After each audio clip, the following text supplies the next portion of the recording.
ಕೇರಳದಲ್ಲಿ ಮಹಾಮಾರಿ ಅಮೀಬಾ ವೈರಸ್ನ ರಣಾರ್ಭಟ ದಿನ ಕಳೆದಂತೆ ಹೆಚ್ಚಾಗ್ತಾ ಇದೆ. ಹಾಗಾಗಿ ಗಡಿನಾಡು ಚಾಮರಾಜನಗರ ಜಿಲ್ಲೆಯಲ್ಲಿ ಆರೋಗ್ಯ ಇಲಾಖೆ ಹೈ ಅಲರ್ಟನ್ನು ಘೋಷಣೆ ಮಾಡಿರುವಂಥದ್ದು. ತಾವೀಗ ನೋಡ್ತಾ ಇರ್ಬೋದು, ನನೀಗ ಏನು ಚಾಮರಾಜನಗರದಿಂದ ಕೇರಳಕ್ಕೆ ಸಂಪರ್ಕವನ್ನು ಕಲ್ಪಿಸುವಂತಹ ರಸ್ತೆಯ ಮಾರ್ಗ ಇದಾಗಿರುವಂಥದ್ದು.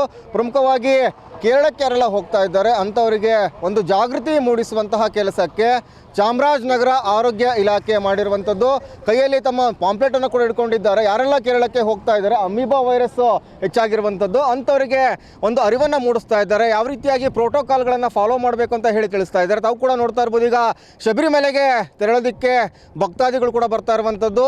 ಅಂಥವರಿಗೆ ಪ್ರಮುಖವಾಗಿ ಏನು ಚಾಮರಾಜನಗರದ ಆರೋಗ್ಯ ಇಲಾಖೆ ಒಂದು ಸೂಚನೆ ಕೊಡ್ತಾ ಇದೆ, ಮತ್ತು ಒಂದು ಮಾರ್ಗಸೂಚಿಯನ್ನು ಕೂಡ ಕೊಡ್ತಾ ಇರುವಂಥದ್ದು. ತಾವು ಹೋಗುವಂತಹ ಸ್ಥಳದಲ್ಲಿ ಯಾವ ರೀತಿಯಾದಂತಹ ನಿಯಮಗಳನ್ನು ಫಾಲೋ ಮಾಡಬೇಕಾಗತ್ತೆ ಅಂತೇಳಿ ಈ ಒಂದು ಪಾಂಪ್ಲೆಟ್ನಲ್ಲಿ ಆರೋಗ್ಯ ಇಲಾಖೆ ನಮೂದು ಮಾಡಿರುವಂಥದ್ದು. ಯಾಕಂತ ಹೇಳಿ ತಾವು ಕೂಡ ನೋಡ್ತಾ ಇರ್ಬೋದು, ಈಗಾಗಲೇ ಕೂಡ ಏನು ಚಾಮರಾಜನಗರದಿಂದ ನೇರವಾಗಿ ಕೇರಳಕ್ಕೆ ತೆರಳ್ತಾ ಇದ್ದಾರೆ.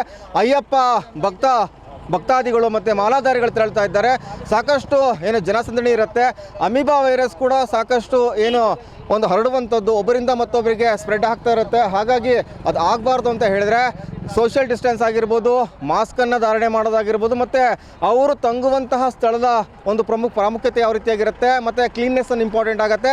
ಅವೆಲ್ಲವೂ ಕೂಡ ಮಾಡಬೇಕು ಅಂತ ಹೇಳಿ ಈಗ THO ಅಲೀಮ್ ಅವರು ಒಂದು ಜಾಗೃತಿ ಮೂಡಿಸುವಂತಹ ಕೆಲಸಕ್ಕೆ ಮುಂದಾಗ್ತಾ ಇದ್ದಾರೆ. ಇನ್ನು ಅವ್ರನ್ನೂ ಕೂಡ ಮಾತಾಡ್ಸೋಣ. ಈ ಒಂದು ವೈರಸ್ಸು ಅದೆಷ್ಟು ಅಪಾಯಕಾರಿ, ಮತ್ತು ನಮ್ಮ ಜಿಲ್ಲೆಗೆ, ನಮ್ಮ ರಾಜ್ಯಕ್ಕೆ ಆ ಒಂದು ವೈರಸ್ನ ಬರಬಾರ್ದು ಅಂದರೆ ಯಾವ ರೀತಿಯಾಗಿ ತಡೆಗಟ್ಟಬೇಕು, ಅದಕ್ಕೆ ಆರೋಗ್ಯ ಇಲಾಖೆ ಕೈಗೊಂಡಿರುವಂತಹ ಒಂದು ಮಾರ್ಗಸೂಚಿಗಳಂತ ಹೇಳಿ ಸ್ವತಃ ಅವ್ರನ್ನೇ ಕೇಳೋಣ. ಸರ್, ಈಗ ಕೇರಳದಲ್ಲಿ ಸಾಕಷ್ಟು ಸಂಖ್ಯೆಯಲ್ಲಿ ಅಮೀಬಾ ವೈರಸ್ ಹೆಚ್ಚಾಗ್ತಾ ಇದೆ.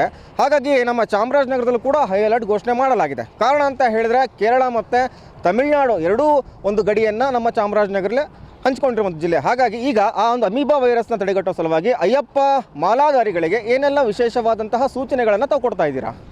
ನಮಸ್ಕಾರ. ನಾನು ಡಾಕ್ಟರ್ ಅಲೀಮ್ ಬಾಷಾ ಬಿಆರ್, ತಾಲೂಕು ಆರೋಗ್ಯಾಧಿಕಾರಿ, ಗುಂಡ್ಲುಪೇಟೆ ತಾಲೂಕು, ಚಾಮರಾಜನಗರ ಜಿಲ್ಲೆ. ಏನು ಈಗ ಈ ಸೀಸನಲ್ಲಿ ಶಬರಿಮಲೆಗೆ ಅಯ್ಯಪ್ಪ ಸ್ವಾಮಿ ಯಾತ್ರೆಗೆ ಹೋಗ್ತಾರೆ ಯಾತ್ರಿಗಳು. ಸೊ ಈಗ 17ನೇ ತಾರೀಕಿಗೆ ಒಂದು ಗೈಡ್ಲೈನ್ಸ್ ಕರ್ನಾಟಕ ಸರ್ಕಾರದಿಂದ ಬಂತು. ಏನು ಕೇರಳದಲ್ಲಿ ಒಂದಷ್ಟು ಕೇಸಸ್ ಬತ್ತು, ಅಮೀಬಿಕ್ ಮೆನಿಂಜೋ ಎನ್ಸೆಫಲೈಟಿಸ್ ಅಂತ, ಅದೊಂದು ಕಾಯಿಲೆ. ಸೊ ಅದೊಂದು ಅಮೀಬಾದಿಂದ ಬರೋದು. ಸೊ ಅದಕ್ಕೆ ನೈಗ್ಲೇರಿಯಾ ಫೋಲೇರಿ ಅಂದ್ಬಿಟ್ಟು ಒಂದು ಅಮೀಬಾ ಇದೆ. So amoeba is a parasite, ಒಂದು ಆರ್ಗ್ಯಾನಿಸಮು, ಅದು ವೈರಸ್ ಬ್ಯಾಕ್ಟೀರಿಯಾ ಅಲ್ಲ. ಸೊ ಆರ್ಗ್ಯಾನಿಸಮಿಂದ ಬರುತ್ತೆ. ಸೊ ರೇರ್, ಇವು ಜಾಸ್ತಿ ಕೇಸಸ್ ಇಲ್ಲ. ಒಂದಷ್ಟು ಕೇಸ್ ಅಲ್ಲಿ ನೋಟ್ ಮಾಡಿದ್ದಾರೆ ಕೇರಳದಲ್ಲಿ. ನಮ್ಮ ರಾಜ್ಯದಲ್ಲಿ ಯಾವುದೇ ಕೇಸಸ್ ಅದು ಬಂದಿಲ್ಲ. ಸೊ ಈಗ ಸರ್ಕಾರದಿಂದ ಏನಂದರೆ ಒಂದು ಮಾರ್ಗಸೂಚಿಗಳು, ಏನು ಇವರು ಅಲ್ಲಿ ಹೋಗ್ತಿದ್ದಾರೆ ಅವರಿಗೆ ಒಂದು ಗೈಡ್ಲೈನ್ಸ್ ಪ್ರಕಾರ ಅವ್ರು ಹೋಗಬೇಕು. ನಾವೇನು ಪ್ರಿವೆಂಟಿವ್ ಮೆಷರ್ಸ್ ಯಾವ ಥರ ಅಡಾಪ್ಟ್ ಮಾಡ್ಕೋಬೇಕನ್ನೋಂಥದ್ದು ಅವ್ರಿಗೆ ನಾವು ಹೇಳಬೇಕು. ಅದರಿಂದ ನಮ್ಮ DHO ಸರು ಎಲ್ಲ ಡಿಸ್ಟ್ರಿಕ್ಟ್ ಎಲ್ಲ ಡಾಕ್ಟರ್ಸ್ಗೆ ಮತ್ತು THOಸ್ಗೆಲ್ಲ ಒಂದು ಮೀಟಿಂಗ್ ಮಾಡಿ ಒಂದು ಸುತ್ತೋಲೆನೂ ಕೂಡ ಹೊರಡಿಸಿದ್ರು. 17ನೇ ತಾರೀಕೇನೆ ಇದು ಬಂದ ತಕ್ಷಣವೇ, ಸರ್ಕಾರದಿಂದ ಬಂದ ತಕ್ಷಣವೇ. ಏನಂದರೆ ಇಲ್ಲಿ ಲೋಕಲಾಗಿ ಯಾರ್ಯಾರು ಹೋಗ್ತಿದ್ದಾರೆ ಅವ್ರ ಶಿಬಿರದಲ್ಲಿ ಹೋಗಿ ಶಿಬಿರಗಳು ಏನು ಮಾಡಿರ್ತಾರೆ, ಇನ್ನೂ ಹೋಗ್ತಾರೆ. ಅವ್ರು ಡಿಸೆಂಬರ್ ತನಕ ಹೋಗ್ತಾರೆ, ಜಾನ್ವರಿ ತನಕ ಹೋಗ್ತಾರೆ. ಸೊ ಅಲ್ಲಿ ಹೋಗಿ ಈ ಕಾಯಿಲೆ ಬಗ್ಗೆ ಸೊ ಗಾಬರಿ ಪಡೋಂಥದ್ದು ಏನು ಬೇಕಾಗಿಲ್ಲ. ಆದರೆ ವಿ ಶುಡ್ ಅಲರ್ಟ್ ಇರಬೇಕು, ಇದ್ರ ಬಗ್ಗೆ ಇದೇನು ಅನ್ನೋದು ಗೊತ್ತಿರಬೇಕಿಲ್ಲ. ಅಲ್ಲಿ ಹೋಗ್ಬಿಟ್ಟು ಬೇರೆ ಬೇರೆ ಥರದ್ದೆಲ್ಲ ಅನುಮಾನಗಳು ಮತ್ತು ಭಯ ಪಡುವಂಥದ್ದು ಆಗಬಾರ್ದು. ಸೊ ಈ ಡಿಸೀಸ್ ಏನಕ್ಕೆ ಬರುತ್ತೆ, ಯಾವ ಥರ ಬರುತ್ತೆ ಅನ್ನೋದು ನಮ್ಮ ಹೆಲ್ತ್ ಡಿಪಾರ್ಟ್ಮೆಂಟಿಂದ ಡಾಕ್ಟರು, ವೈದ್ಯಾಧಿಕಾರಿಗಳು, ಮತ್ತು ಏನು ಆಶಾ ವರ್ಕರು, PSCO, CHO, ಸೊ ನಮ್ಮ ಹೆಲ್ತ್ ಸ್ಟಾಫ್ ಕಂಪ್ಲೀಟ್ ಒಂದು ಟೀಮು ಅಲ್ಲಿಗೋಗಿ ಡೈಲಿ ಆಲ್ಟರ್ನೇಟ್ಸ್ ಅವ್ರಿಗೆ ಅವೇರ್ನೆಸ್ ಮೂಡಿಸ್ತಾರೆ. ಸೊ ಇದು ನಮ್ಮ ಏರಿಯಾದಲ್ಲಿ ಆಗುತ್ತೆ. ಸೊ ಇದ್ರ ಜೊತೆಗೆ ನಮ್ಮ ಬೇರೆ ಜಿಲ್ಲೆಯಿಂದ ಅಲ್ಲಿ ನಾವು ಹೋಗಿ ಏನು ಹೇಳ್ತೀವಿ ಅಂದರೆ, ಈ ಕಾಯಿಲೆ ಏನು, ಇದೊಂದು ಅಮೀಬಾದಿಂದ ಬರೋದು, ಫ್ರೆಶ್ ವಾಟ್ರಲ್ಲಿರುತ್ತೆ, ಮೂಗಿಂದ ಹೋಗಿ ಬ್ರೈನ್ಗೆ ಹೋಗಿ ಇನ್ಫೆಕ್ಟ್ ಮಾಡುತ್ತೆ. ಸೊ ನಾವು ಅದಕ್ಕೆ ಆದಷ್ಟು ಅಲ್ಲಿ ಸ್ವಿಮ್ಮಿಂಗ್ ಮಾಡುವಾಗ, ಈಜಾಡುವಾಗ, ಇಲ್ಲ ನೀರಲ್ಲಿ ಇಳಿದಾಗ ಸೊ ಒಂದು ಕ್ಲಿಪ್ ಹಾಕ್ಕೊಂಡ್ರೆ ಮೂಗಿಂದ ಮ್ಯಾಕ್ಸಿಮಮ್ ಒಬ್ಬರಿಂದೊಬ್ರಿಗೆ ಹರಡಲ್ಲ. ಅದು ನೀರಿಂದ ಹೋಗಿ ಮೂಗಿಂದ ಹರಡುತ್ತೆ. ಸೊ ಒಬ್ಬರಿಂದೊಬ್ರಿಗೆ ಹರಡೋವಂಥದ್ದು ರೋಗ ಅಲ್ಲ ಇದು. ಸೊ ನಾವು ಪರ್ಸನಲ್ ಪ್ರೊಡಕ್ಟಿವ್ಸ್ ಯೂಸ್ ಮಾಡ್ಕೋ, ಈ ಥರ ಮೂಗಿಂದ ಹೋಗೋದನ್ನ ಕ್ಲಿಪ್ ಹಾಕ್ಕೊಂಡ್ರೆ ಸೊ ಮ್ಯಾಕ್ಸಿಮಮ್. ಸೊ ರೋಗ ಲಕ್ಷಣಗಳೇನು, ಜ್ವರ, ತುಂಬ ತಲೆನೋವು, ವಾಂತಿ, ಮತ್ತು ತುಂಬ ಇನ್ಫೆಕ್ಷನ್ ಜಾಸ್ತಿಯಾಗಿ ಜ್ವರ 3-4 ದಿವಸಕ್ಕಿಂತ ಜಾಸ್ತಿ ಇದ್ದಾಗ ಬಂದಾಗ ಅಂಥ ಸಂದರ್ಭದಲ್ಲಿ ಮೆನಿಂಜೋ ಎನ್ಸೆಫಲೈಟಿಸ್ ಬ್ರೈನ್ ಇನ್ಫೆಕ್ಷನ್ ಥರ ಅದು ಆಗುತ್ತೆ. ಸೊ ಆಗ ಬಂದಾಗ ಅವರು ಬೇರೆ ಥರ ಮಾತಾಡೋದು, ಬಿಹೇವಿಯರಲ್ ಚೇಂಜಸ್ ಎಲ್ಲ ಬಂದ್ಬಿಡುತ್ತೆ. ಸೊ ಆ ಗಂಟ ನಾವು ಇರಬಾರ್ದು. ಅದಕ್ಕಿಂತ ಮುಂಚೆನೇ ಈ ಥರ ಜ್ವರ ಇವೆಲ್ಲ ಬಂದ ತಕ್ಷಣ ಇಮಿಡಿಯೇಟು ಹತ್ತಿರ ಯಾವುದಿದೆ ಅಲ್ಲಿ ಸರ್ವೆಲೆನ್ಸ್ ಆ್ಯಕ್ಟಿವಿಟೀಸ್ ಎಲ್ಲ ತುಂಬ ಅಲ್ಲೂ ಚೆನ್ನಾಗಿ ನಡೀತೈತೆ. ನಮ್ಮಲ್ಲಿ ಲೋಕಲ್ ಯಾವ ಕಾಯಿಲೆ ಅದ್ರ ಬಗ್ಗೆ ಸರ್ವೆಲೆನ್ಸ್ ಆಗುತ್ತೆ. ಇಲ್ಲಿ ಯಾವ ಕೇಸಸ್ಸು ಯಾವುದುವೇ ರಿಪೋರ್ಟ್ ಆಗಿಲ್ಲ. ಸೊ ಅಲ್ಲಿ ರಿಪೋರ್ಟ್ 100 ಕೇಸಸ್ ಏನೋ ಈ ವರ್ಷದಲ್ಲಿ ರಿಪೋರ್ಟ್ ಆಗಿರೋದಕ್ಕೆ ಸರ್ವೆಲೆನ್ಸ್ ಆ್ಯಕ್ಟಿವಿಟೀಸ್ ಅಲ್ಲೂ ಆಗ್ತಿದೆ, ಇಲ್ಲೂ ಸರ್ವೆಲೆನ್ಸ್ ಆ್ಯಕ್ಟಿವಿಟೀಸ್ ಆಗುತ್ತೆ. ಸೊ ಆ ಥರ ಕೇಸ್ ನಮ್ಮಲ್ಲಿ ಬಂದಿಲ್ಲ. ಸೊ ಈ ಥರ ರೋಗ ಲಕ್ಷಣ ಬಂದ ತಕ್ಷಣ ಅಲ್ಲಿ ಅವ್ರು ಇದು ಮಾಡ್ಕೋಬೇಕು. ಈಗ ಲೋಕಲಾಗಿ ನಮ್ಮಲ್ಲಿ ಏನು ನಮ್ಮ ತಾಲೂಕಲ್ಲಿ ಒಂದು 210 ವಿಲೇಜಸ್ ಇದೆ. ಎಲ್ಲೆಲ್ಲಿ ಒಂದೊಂದು ವಿಲೇಜಲ್ಲಿ 3 ಕ್ಯಾಂಪು ಮಾಡ್ತಾರೆ, ಮತ್ತು ಬೇರೆ ಬೇರೆ ಡೇಸಲ್ಲಿ ಹೋಗ್ತಾರೆ, ಅವ್ರು ಅವೇರ್ನೆಸ್ ಮೂಡಿಸ್ತಾರೆ. ಇದ್ರ ಜೊತೆಗೆ ಹೊರಗಡೆ ಜಿಲ್ಲೆಯಿಂದ ಮತ್ತು ಬೇರೆ ರಾಜ್ಯಗಳಿಂದನೂ ಜನ ಬರ್ತಾರೆ. ಅಂಥವ್ರಿಗೆ ನಾವು ಅಲ್ಲೊಂದು ಚೆಕ್ ಪೋಸ್ಟ್ ಇದೆ, ಅಲ್ಲಿ RTO ಚೆಕ್ ಪೋಸ್ಟು, ಮತ್ತು ಇದು ಟೋಲ್ ಗೇಟು ಮೇನ್ ಎಂಟ್ರೆನ್ಸ್ ಇದೆ ಇಲ್ಲಿಗೆ. ಇದು ನೆಕ್ಸ್ಟು ಮತ್ತು ಅಲ್ಲೊಂದು ಮದ್ದೂರು ಚೆಕ್ ಪೋಸ್ಟ್ ಅಂತ ಇದೆ. ಸೊ ಅಲ್ಲಿ ಒಂದು ಇದು ನಾವು ಇದು ಮಾಡಿಸಿದ್ದೀವಿ, ಹ್ಯಾಂಡ್ ಬಿಲ್ಸ್ ಮಾಡಿಸಿದ್ದೀವಿ.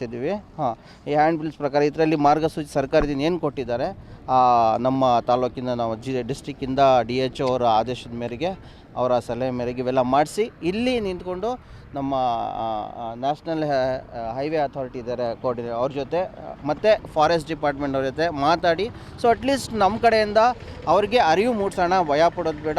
ಒಂದು ಮಾರ್ಗಸೂಚಿ ಏನಿದೆ ಅದು ಪಾಲನೆ ಮಾಡಲಿ ಅಂತ ನಾವು ಇದೊಂದು ಅವೇರ್ನೆಸ್ ಮಾಡ್ತಿದ್ದೀವಿ. ಸೊ ನಮ್ಮ ಕೈಯಿಂದ ಏನಾಗುತ್ತೆ ಅದು ಮಾಡ್ತಿದ್ದೀವಿ. ಎಲ್ಲ ಏನು ಅಯ್ಯಪ್ಪ ಸ್ವಾಮಿಗೆ ಭಕ್ತಾದಿಗಳು ಹೋಗ್ತಿದ್ದಾರೆ, ಅವರು ಪ್ರಯಾಣ ಸುಖಕರವಂತ ಹಾರೈಸುತ್ತಾ ನಮ್ಮ ತಾಲೂಕಿಂದ, ನಮ್ಮ ಹೆಲ್ತ್ ಡಿಪಾರ್ಟ್ಮೆಂಟಿಂದ ಇದು ಮಾಡ್ತಿದ್ದೀವಿ. ಸೊ ಎಲ್ಲರೂ ಇದು ಮಾರ್ಗಸೂಚಿಗಳನ್ನ ಪಾಲಿಸ್ಬೇಕಂತ ಕೇಳ್ಕೊತೀವಿ. ನಿಮಗೆ ತಾವು ಕೂಡ ಯಾವಾಗ ಹೈ ಅಲರ್ಟ್ ಘೋಷಣೆ ಆಯಿತು ಒಂದು ಆರೋಗ್ಯ ಇಲಾಖೆಯಿಂದ, ತಾವು ಕೂಡ ಖುದ್ದಾಗಿ ಫೀಲ್ಡಿಗೆ ಇಳಿತಾ ಇದ್ದೀರಾ, ಮತ್ತು ಒಂದು ಅವೇರ್ನೆಸ್ ಅಂದರೆ ಜಾಗೃತಿ ಮೂಡಿಸುವಂಥ ಕೆಲಸಕ್ಕೆ ಮುಂದಾಗ್ತಾ ಇದ್ದೀರಾ.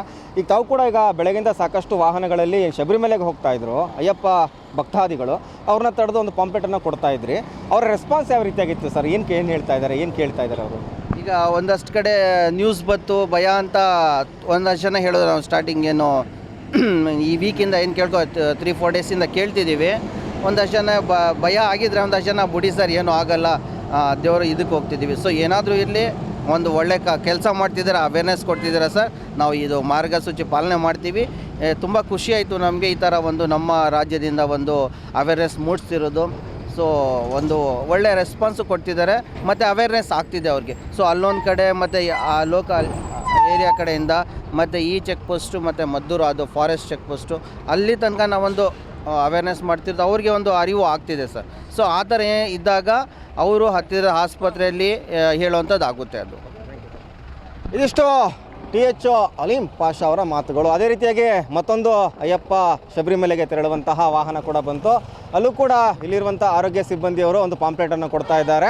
ಅಂದರೆ ಅಮೀಬಾ ವೈರಸ್ ಕುರಿತಾದ ಜಾಗೃತಿ ಕೆಲಸಕ್ಕೆ ಮುಂದಾಗ್ತಾ ಇದ್ದಾರೆ. ಯಾರು ಕೂಡ ಹೆದರುವಂತಹ ಅವಶ್ಯಕತೆ ಇಲ್ಲ. ಆದರೆ ತಾವು ಏನು ಕೇರಳಕ್ಕೆ ಹೋಗ್ತೀರಾ, ಶಬರಿಮಲೆಗೆ ಹೋಗ್ತೀರಾ, ಹೋದಂತಹ ಸಂದರ್ಭದಲ್ಲಿ ಏನೆಲ್ಲ ಪ್ರೋಟೋಕಾಲ್ಗಳನ್ನು ತಾವು ಒಂದು ಪಾಲನೆ ಮಾಡಬೇಕಾಗತ್ತೆ, ಅದು ಅದರಲ್ಲಿ ಮುದ್ರಣವಾಗಿದೆ. ಹಾಗಾಗಿ ಅಮೀಬಾ ವೈರಸ್ ಆಗಿರ್ಬೋದು ಮತ್ತು ಇನ್ನಿತರೆ ಸಾಂಕ್ರಾಮಿಕ ರೋಗದಿಂದ ಸಾಕಷ್ಟು ಮುಂಜಾಗ್ರತಾ ಕ್ರಮವನ್ನು ವಹಿಸಬೇಕು ಅಂತ ಹೇಳಿ ಸ್ವತಃ ಖುದ್ದು THO ಅಲೀಂ ಪಾಷಾ ಅವರು ತಮ್ಮ ಸಿಬ್ಬಂದಿಯ ಜೊತೆ ಫೀಲ್ಡ್ಗೆ ಇಳಿದು ಒಂದು ಜಾಗೃತಿ ಮೂಡಿಸುವಂತಹ ಕೆಲಸಕ್ಕೆ ಮುಂದಾಗಿದ್ದಾರೆ.